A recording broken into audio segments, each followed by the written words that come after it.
I never imagined it would end like this, standing in a parking lot in my wedding dress, just hours before what was supposed to be the happiest day of my life, making the hardest decision I've ever had to make. But here I am, walking away. 2 hours before the ceremony, I was supposed to walk down the aisle to promise forever to the man I thought I knew.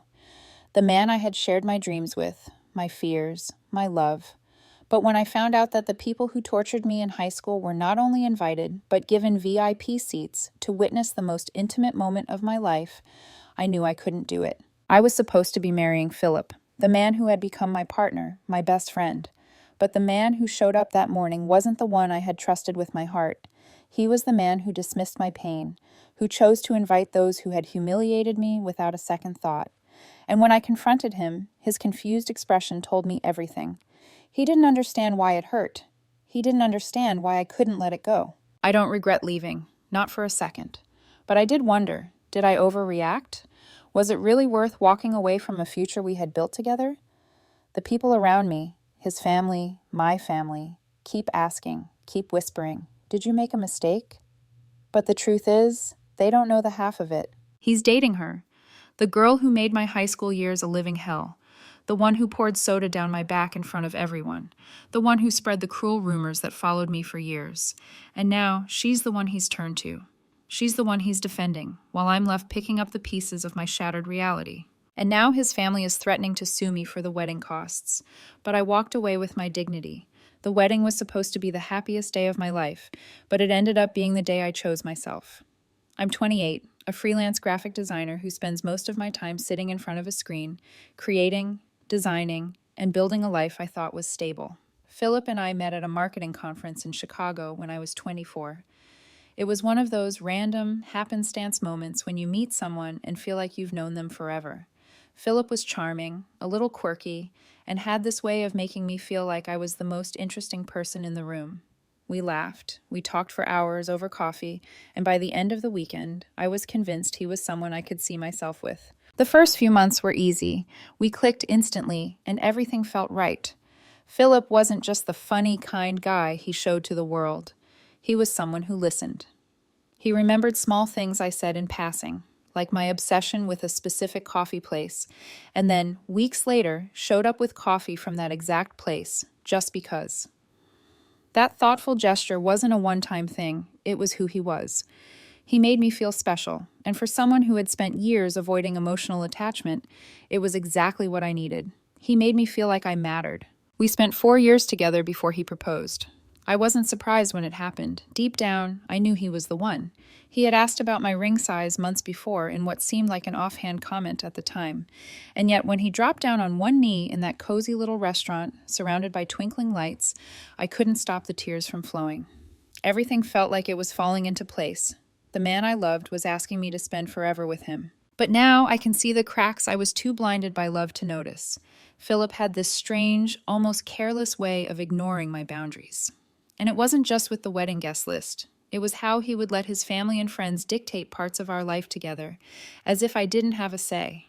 I thought I was being unreasonable when I voiced my concerns about his guests, but now I realize I had been putting up with little disrespectful actions for far too long. We had been together long enough for me to believe in us, for me to trust that his words would match his actions, but I had been wrong. What happened when I confronted him about the guest list? The same thing I had seen so many times before. Philip brushed it off as if it didn't matter, as if my feelings didn't matter. People change, he had said, defending his old high school bullies, people who made my life miserable and left me feeling humiliated for years. I had thought they were in the past, but now they were part of my present, and I wasn't okay with that. I had trusted him, I had let him in, and he had broken that trust with a few careless decisions that made me feel small, like I was fighting for a relationship that didn't value me as much as I thought it did. I wasn't just upset about the guest list. I was upset about all the things I had let slide, all the moments when I let him decide what was best for us without considering what I wanted, what I needed. It wasn't until that moment, standing in the bridal suite, that I finally realized I had a choice. I didn't have to go through with it. I didn't have to marry someone who couldn't respect me enough to listen, to understand why the past still hurt, why inviting those people would cause a wound that hadn't yet healed. There had always been signs, little things that I convinced myself didn't matter, things I dismissed as just a phase or the stress of planning a wedding. But now, looking back, they were all clues, small cracks in the foundation of what I thought was a perfect relationship. It started with the subtle things. Philip's phone. He was always on it, especially in the weeks leading up to the wedding. I told myself it was work. He was managing a startup, and I understood that. But then there were moments when he would step out of the room to take a call, or he'd leave his phone face down on the kitchen table, like it was something to be hidden. I asked him about it once. He said he was busy with final details for the wedding, that he didn't want to burden me with stress. I believed him. I didn't want to be that girlfriend, clingy, overbearing. I trusted him. But trust is fragile. The first crack came when he started acting differently, more distant. The small, loving gestures began to fade. The thoughtful notes, the coffee dates, the little things that made me feel seen and appreciated, they all seemed to disappear. And in their place was this man who seemed to be slipping away, retreating into his own world without any explanation. I tried to make excuses for him. He was stressed. He was busy. Everything was about the wedding. I told myself that it was normal, that this was just the pressure of what we were about to do, the huge commitment we were about to make. But then, things started to feel off in ways I couldn't ignore. He became defensive when I asked about the guest list, about the choices he was making for our wedding. He didn't care if I was uncomfortable, if the people he invited were part of a past that had only brought me pain. I tried to explain why it hurt, but it was like I was speaking a different language. "It's been years," he said. "People change. Why can't you just move on?" And then there were his friends and family. They started getting involved in ways I didn't appreciate. His mother called me once to ask about the seating arrangement. She was already planning where to put everyone without asking if I had any preferences. His sister made a comment about how she couldn't wait to see me in that beautiful dress, like my opinion didn't matter at all. The more they pushed, the more I pulled back, but Philip didn't see it. He saw nothing wrong with it. He just wanted to please everyone else. His parents paid for the venue and the catering, so they should have a say, right? It wasn't just the guest list, though. It was the little things, like how he never seemed to take my side in arguments. Every time his family made me feel uncomfortable, he would just nod along and tell me to let it slide. "It's not that big of a deal," he'd say. But it was. It was a big deal. They didn't respect me, and he didn't defend me. He didn't even try. The cracks were widening, and I couldn't pretend anymore. I had always been the one to compromise, the one to make the peace, to brush off my feelings to avoid conflict. But I was starting to resent it. I was starting to resent him. I had been there for him through everything, his long hours at work, his stress, his fears about the future. But when it came time for him to support me, to stand up for me, he didn't. He didn't care about the boundaries I had set. He didn't care that my past still haunted me, that those people were a part of a chapter in my life that I couldn't just ignore. And yet, I still stayed. I didn't want to believe it. I didn't want to face the fact that the man I thought I was going to marry wasn't the man I thought he was. So I ignored the signs. I convinced myself that it was just pre-wedding jitters, that everything would fall into place. But deep down, I knew. I knew something wasn't right. The night before the wedding, I found myself sitting alone in the bridal suite, staring out the window at the darkened parking lot. The venue was beautiful. The day was finally here, but I felt nothing but a cold sense of dread. I thought about all the moments I had ignored, all of the times I had told myself it was fine, that things would get better. But now I realized I had ignored all the warning signs. The conflict had been seeded long before that day, and I had let it grow, unchecked, into something I couldn't undo. The moment I discovered the truth, everything shattered. I had spent weeks convincing myself that it was just stress, just the pressure of wedding planning. I had tried to ignore the little signs, the ways in which Philip's behavior had shifted, but nothing could have prepared me for what I found that night, a week before the wedding. I had been sitting at the kitchen table using Philip's laptop to print the seating chart for the reception. I wasn't snooping. I wasn't looking for anything. But there it was, right in front of me, an email from someone named Brandon Hutchkins. It was a name I hadn't thought about in years. Brandon was one of the people who had tormented me in high school. Along with Jessica, Tyler, and Melissa, they had made my life a living hell. The rumors, the laughter, the humiliations, All of it had followed me long after graduation. I had moved to Seattle, built a life for myself, and convinced myself that the past was behind me. But now here was Brandon, confirming his RSVP for the wedding. And not just that, he was bringing Jessica. The same Jessica who poured soda down my back during our senior year pep rally, who started the rumors that I sent explicit photos to teachers for better grades. My hands went cold as I read the email. My mind raced, my heart hammered in my chest. I closed the laptop, my mind spinning. I couldn't breathe. I had to confront him. When Philip got home, I didn't wait. I went straight to him, sitting at the kitchen table with the laptop open. I didn't give him a chance to speak before I asked, "Why is Brandon Hutchkins on our guest list?" Philip froze. His eyes darted to the screen, then back to me. He tried to laugh it off, but the unease in his voice was clear. "It's no big deal," he said, shrugging. "I ran into Brandon a couple of months ago at a bar. He apologized for what happened in high school. He seemed different, more mature. I thought it would be nice to let bygones be bygones." Let bygones be bygones. The words stung. "You invited the others too?" I asked, my voice tight with disbelief. He nodded. "It wasn't just Brandon. They all reached out after he told them about the wedding. They wanted to show support," he explained, his tone casual. "It's no big deal." "No big deal?" I could feel the anger rising in me. "You invited the people who tormented me, who made my life a nightmare for years, to our wedding without even asking me if I was okay with it?" He looked at me like I was the unreasonable one. "It's been 10 years, love. People change. Why can't you just forgive them? They've apologized." "Apologized?" I repeated, incredulous. "You think a simple apology makes up for all the damage they've done?" Philip looked confused, like he couldn't understand why I was so upset. And that's when I realized he didn't get it. He didn't get why this was so important to me. He didn't understand the depth of the hurt, the years of humiliation, the weight of all the things they had done to me.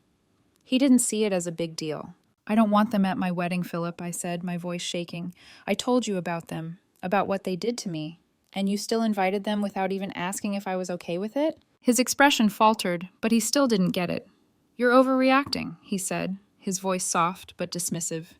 "It's just a wedding. You're making a big deal out of nothing." That was it. That was the moment everything shifted. I had spent 4 years of my life with this man, sharing my dreams, my fears, my hopes for the future. And now, in the face of this one request, to keep the people who had tormented me out of our wedding, he couldn't even respect it. He couldn't even understand why I was hurt. I had asked him for one thing, just one thing, to respect my boundaries, to understand that my past still affected me. But Philip couldn't see it. And at that moment, I knew I couldn't marry someone who didn't get it, someone who would choose to invite the people who hurt me without even asking me how it felt. I went to the guest room that night, alone, with my thoughts swirling. The wedding, the future, everything we had planned. It all felt like a lie. I didn't know if I could go through with it. I didn't know if I even wanted to. The next few days passed in a haze. I didn't know what to do, what to feel. Everything that had seemed so certain, so secure just days before, now felt fragile and wrong. The excitement I had once felt about our wedding, about marrying Philip, was gone, replaced by an overwhelming sense of betrayal. I kept asking myself, had I missed something? Had I been blind to this side of him? Or was I just not paying attention? Every time I tried to talk to him, to explain why it hurt, it felt like I was speaking a different language. He didn't get it. He just didn't get it. I tried to be calm, to explain why the guest list was such a big deal, why it wasn't just about high school, it was about trust. It was about boundaries. But Philip didn't see it that way. He kept telling me I was overreacting, that I should let it go, that it was a mistake to hold on to the past. But I couldn't. Not when the people who had hurt me, who had tormented me, were now standing on the threshold of my wedding day. The anger inside me was simmering. I had never felt more alone. Philip seemed distant, like he wasn't even trying to understand why I was upset. And when I looked into his eyes, I saw confusion, but not the kind I wanted to see. Not the kind that said, "I get it now." No, this was the kind of confusion that said, "Why are you making such a big deal out of this?" I was stunned. We had built our lives together over the past 4 years. We'd shared everything, dreams, ambitions, fears. I had trusted him, and now, in this one moment, I felt like I was standing in the wreckage of something I thought was unbreakable. How had I gotten here? I wanted to scream, to lash out, to tell him everything I had been holding in for so long, all the pain, all the resentment. But I didn't. I just sat there quietly as he tried to downplay everything. Every time I spoke, he acted like it wasn't that serious, like it wasn't something that needed to be fixed. "You're making this about them," he kept saying. "This is about us." But it wasn't. It wasn't just about us anymore. It was about respect. It was about understanding. And somewhere along the way, I realized that Philip wasn't the person I thought he was, not the man I had trusted with my heart, my future, not the man I was about to marry. The days blurred together. I kept asking myself if I was being unreasonable, if I was being selfish. But deep down, I knew I wasn't. This wasn't just about a guest list. It was about a man who couldn't understand why I couldn't forgive the people who had made my life miserable for years. It was about someone who couldn't see my pain, couldn't understand the depth of the scars they had left, and I couldn't marry someone who didn't even see me. I felt small, insignificant, but then, in a strange way, I also felt strong. Because in that moment, I knew I had a choice. I had a choice to stand up for myself, to not let anyone, not even Philip, make me feel like my feelings didn't matter. As I sat in the bridal suite, looking out the window at the empty parking lot, I knew I wasn't going to walk down that aisle. I couldn't. Not when I felt like I was marrying someone who didn't respect me. And as much as it hurt, I also knew that leaving him was the only way I could protect myself. I could feel the tears threatening to spill, but I didn't let them fall. Not yet. Not until I was sure of what I had to do.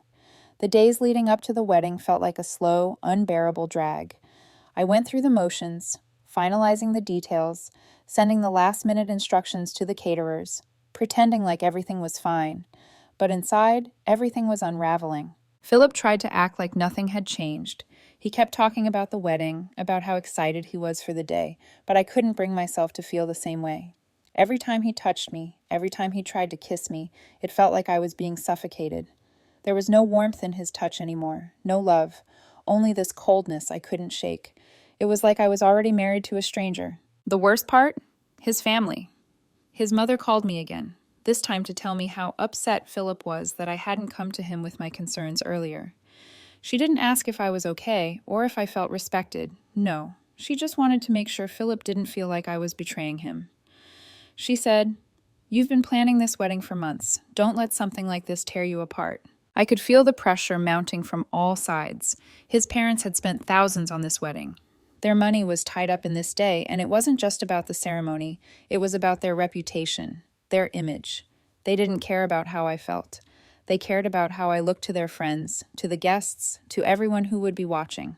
But it wasn't just his parents. It was the constant messages from his friends, too. They didn't understand.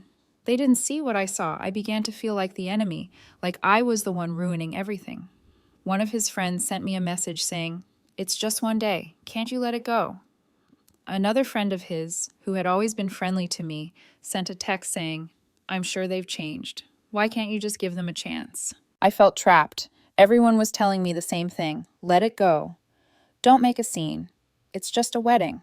But it wasn't just a wedding. It was my life. It was my future. And every single person who was supposed to support me was pressuring me to let it all slide, to forget everything that had happened to me in the past, to pretend it wasn't important, pretend it didn't matter, just for the sake of one day. I couldn't do it. I tried to talk to Philip again, tried to make him understand. "You don't understand what this means to me, Philip," I said, my voice trembling. "These people, they hurt me. They ruined my high school years, and you're just acting like it doesn't matter. But it does. It matters." He sighed, like I was asking too much. "You're being dramatic. I'm not saying you should forget, but we're getting married. This day should be about us, not about the past." "Us?" I repeated, almost choking on the word. "What about me, Philip? What about my feelings?" He looked at me blankly, his eyes dull. "You're overreacting." "I don't get it. I don't. But we'll make it work, okay? Just trust me." I couldn't trust him. Not anymore. It wasn't just about inviting my high school bullies. It was about him not seeing me, not hearing me. It was about him choosing to ignore my pain because it was easier than confronting it. The more I tried to explain, the more I realized that Philip wasn't the person I thought he was.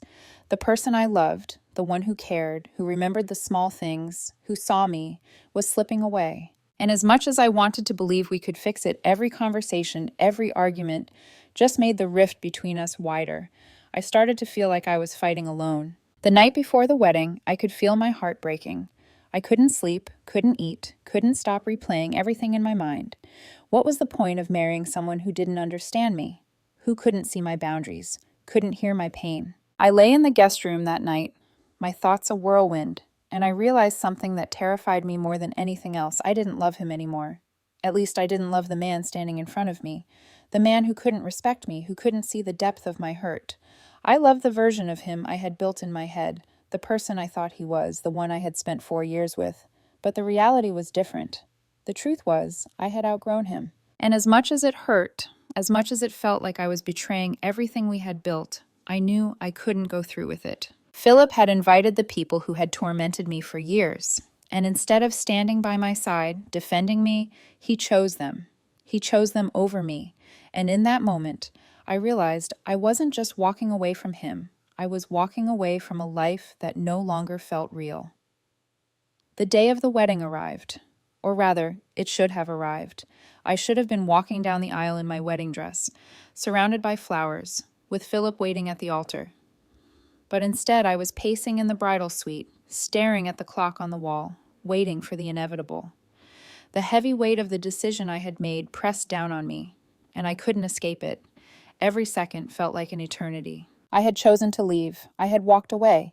But now, standing on the threshold of what should have been one of the happiest moments of my life, all I felt was emptiness. There was no excitement, no joy, no anticipation, just a deep, sinking sense of grief. It wasn't just about Philip, or the wedding, or the life we had planned together.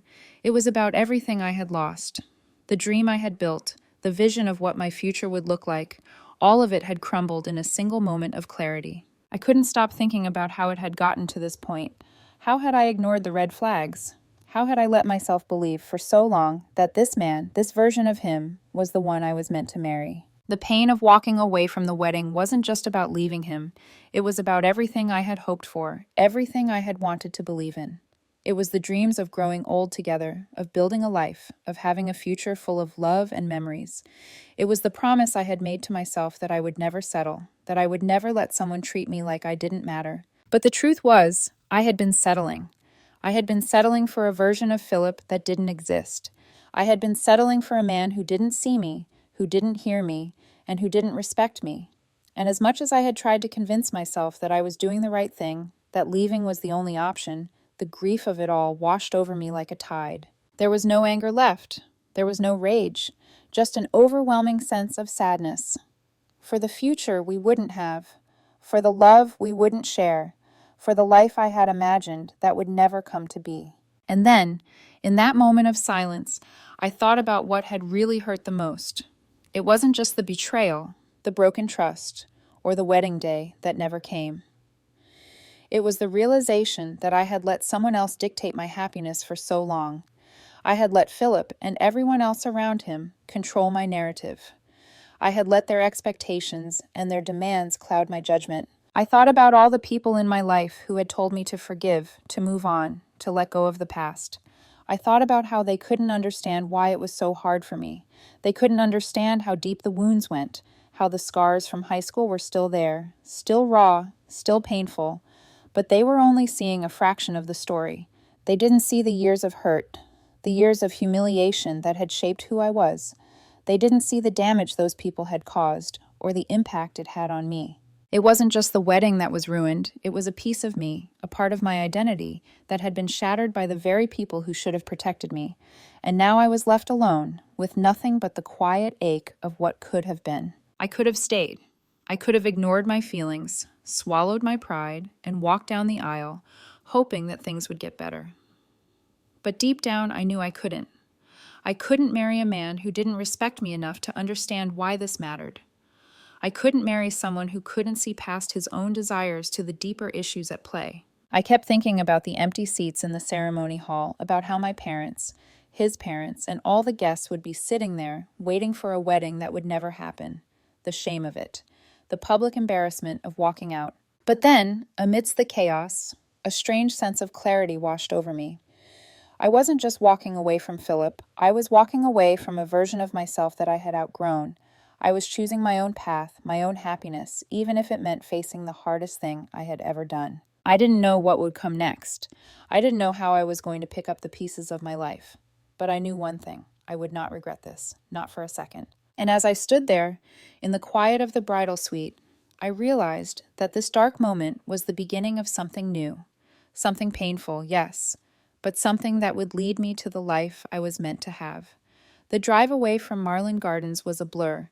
I had no clear destination in mind, no plan, nothing but the sound of my heart pounding in my chest. I just needed to escape. I needed to feel the road beneath my tires and get as far away from the chaos as possible. It felt like I was in some kind of fog, moving through the motions without truly living in the moment. I stopped at a diner, one of those small, off-the-beaten-path places where the waitress doesn't ask questions but just fills your cup of coffee and serves you comfort food. I sat in the corner booth, the worn vinyl seat sticking to the back of my dress, and stared out the window at the cars passing by. I felt so small, so insignificant. I had just walked away from the wedding, from Philip, from the life I thought I was meant to have. But the weight of it all felt too much to carry. I couldn't stop thinking about the people I'd left behind, the hurt I had caused, and the family and friends who had expected me to go through with it. I could feel the pressure of their disappointment pressing in on me, squeezing the breath out of my lungs. But then, in the silence of that diner, something shifted. I hadn't checked my phone in hours, but something told me to take it out of my purse. I had already blocked Philip's number, his parents, everyone connected to that life. But there, on my screen, was a message from Paulina. It read, "I get it. I know you feel like the world is falling apart right now, but I want you to remember this. You are strong. You made the hardest decision, and that takes courage. Don't let anyone make you feel like you were wrong." I read the message again, and this time, something in me cracked open. It was like I had been waiting for someone to tell me that I wasn't crazy, that the pain I was feeling, the heartbreak, was valid. It wasn't just a wedding or a man or a relationship that had failed. It was everything. It was my dignity, my boundaries, my self-respect. I thought about all the things I had ignored, all the things I had brushed aside to please others, to avoid conflict, to hold on to a version of happiness that wasn't real. I had spent so much of my life trying to keep the peace, trying to be the good girl, the understanding partner, the one who always let things go. But somewhere along the way, I had lost myself. I had sacrificed my voice, my needs, and my feelings in the name of love. And now I was paying the price. But in that moment, sitting in a quiet diner in my wedding dress, I realized something important. I was still me. I hadn't lost who I was. I had just allowed myself to be drowned out by the noise, by everyone else's expectations. I wasn't crazy. I wasn't overreacting. I was choosing myself for the first time in a long time. I knew, deep down, that I couldn't go back. I couldn't go back to the life I had planned with Philip, not when it meant sacrificing my peace and my self-worth. I couldn't make myself smaller to fit into someone else's idea of what our future should look like. And as the waitress refilled my coffee cup, I felt a strange sense of calm wash over me. The decision I had made wasn't the easy one, but it was the right one, and that, more than anything else, gave me a sense of peace I hadn't felt in months. I didn't need Philip to apologize. I didn't need anyone to validate my decision. I just needed to trust that I had done the right thing. I wasn't sure what the future held. I wasn't sure if I'd ever love again, or if I'd ever trust someone with my heart. But I knew one thing for sure. I was stronger than I had ever realized, and no matter what came next, I would face it with the strength I had discovered in myself that day. When I returned to Marlin Gardens later that evening, the world felt different. It was like stepping into a dream, a life I no longer recognized. The once beautiful venue now felt cold and empty. The chairs were still arranged, the flowers still in place, but the energy had completely shifted. Everything I had worked so hard to create, everything I thought I was building, had vanished. I walked through the darkened hall, the echoes of my footsteps ringing in the empty space. It felt surreal. The quiet was suffocating. I didn't know what I was expecting to find, but I wasn't ready for the scene that awaited me. My parents, Philip's parents, and Philip were sitting around a table in a small conference room near the entrance. The papers scattered before them were a stark reminder of what had just happened. The wedding, that should have been the culmination of all our dreams, had become a nightmare for everyone involved. Philip's mother stood up as soon as she saw me. Her face was flushed with anger, her eyes narrowed. "Where have you been?" she demanded, her voice sharp. "Do you have any idea what you've done? You've humiliated us all." I didn't say anything. I just stood there, feeling a wave of shame wash over me. It wasn't about me anymore. It wasn't about my feelings or my pain. It was about them, about their ruined expectations, about the money they'd lost, the plans they had made that would now fall apart because of one woman's decision to walk away. I could feel the weight of their disappointment, the crushing pressure of their anger, and I wasn't sure how much longer I could hold myself together. But I knew this wasn't my fault. As much as they tried to make me feel guilty, tried to turn me into the villain, I knew I had done what I needed to do. For myself. Philip's father spoke next, his voice cold and businesslike. "This is ridiculous," he said. "We've already paid for everything. The catering, the venue, the flowers. We expect reimbursement. We're talking about $15,000, and I want it within the next 30 days. I blinked, my mind going numb. "I'm not paying you a single cent," I replied, my voice trembling but firm. I didn't care about the money anymore. Nothing about this situation could be fixed with a check. My father stepped in, standing tall beside me. He was angry, but not at me. "You have no right to demand anything from her," he said, his voice steady. "She's made her decision, and it's her decision to make." Philip, who had been sitting silently, finally looked up at me. His eyes were red, his face pale, but there was no apology, no understanding, just frustration. "You ruined everything," he muttered under his breath. "Do you have any idea how much this has cost me? My parents are furious. You've made a spectacle of us." His words hit me like a slap. I didn't want to hear it. I didn't want to feel the guilt they were trying to pile onto me. I didn't want to listen to him blame me for his mistakes, for his inability to see me, to understand me, for his complete disregard of my feelings. "I didn't ruin anything," I said, finally finding my voice. "You did. You invited people who hurt me to our wedding. You dismissed my feelings. You chose them over me." Philip's face twisted in anger, but he didn't say anything. He just stared at me as if he couldn't believe what was happening, and I realized in that moment that he had never really understood me. He had never truly seen me. I turned and walked out, my parents following behind me. I didn't look back. I didn't need to. I had made my choice. I had chosen to walk away from a life that wasn't mine, a future I had tried to build with someone who couldn't see me for who I was.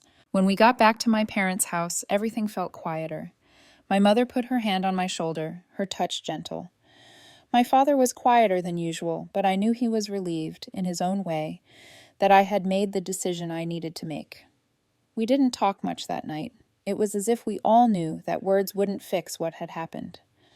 All we had was the silence, and for the first time, the silence felt peaceful. But even as I sat in my childhood bedroom, surrounded by old posters and childhood memories, I couldn't shake the sense of loss.